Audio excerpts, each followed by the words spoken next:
ഒഡീഷയിൽ നിന്നും തമിഴ്നാട് വഴി കേരളത്തിലേക്ക് കഞ്ചാവ് കടത്താൻ ശ്രമം. സ്ത്രീ ഉൾപ്പെടെ 3 പേരെ കുമിളിക്ക് സമീപം ലോവർ ക്യാമ്പിൽ നിന്നും പോലീസ് പിടികൂടി. ഇവരിൽ നിന്നും 35 കിലോ കഞ്ചാവും ആഡംബര കാറും പണവും പോലീസ് പിടിച്ചെടുത്തു.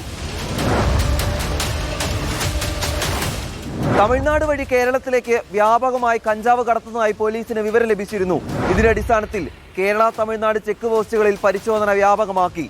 അതിനിടയിലാണ് തേനി ജില്ലയിലെ ലോവർ ക്യാമ്പ് ചെക്ക് പോസ്റ്റിൽ നിന്നും 35 കിലോ കഞ്ചാവുമായി പ്രതികൾ പിടിയിലാവുന്നത്. ലോവർ ക്യാമ്പ് സിയുടെ നേതൃത്വത്തിലുള്ള സംഘമാണ് പ്രതികളെ പിടികൂടുന്നത്. കമ്പം കുമിളി പ്രധാന പാതയിലൂടെ എത്തിയ ആഡംബര വാഹനം സംശയം തോന്നിയതിനെ തുടർന്നാണ് പോലീസ് തടഞ്ഞു നിർത്തി പരിശോധിച്ചത്. വാഹനത്തിലുള്ളവർ പരസ്പര വിരുദ്ധമായി സംസാരിച്ചു.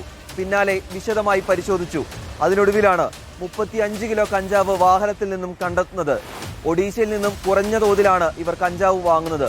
തുടർന്ന് കേരളത്തിലെത്തിച്ച് വൻ വിലയിൽ വിൽപ്പന നടത്തുകയും ചെയ്യും.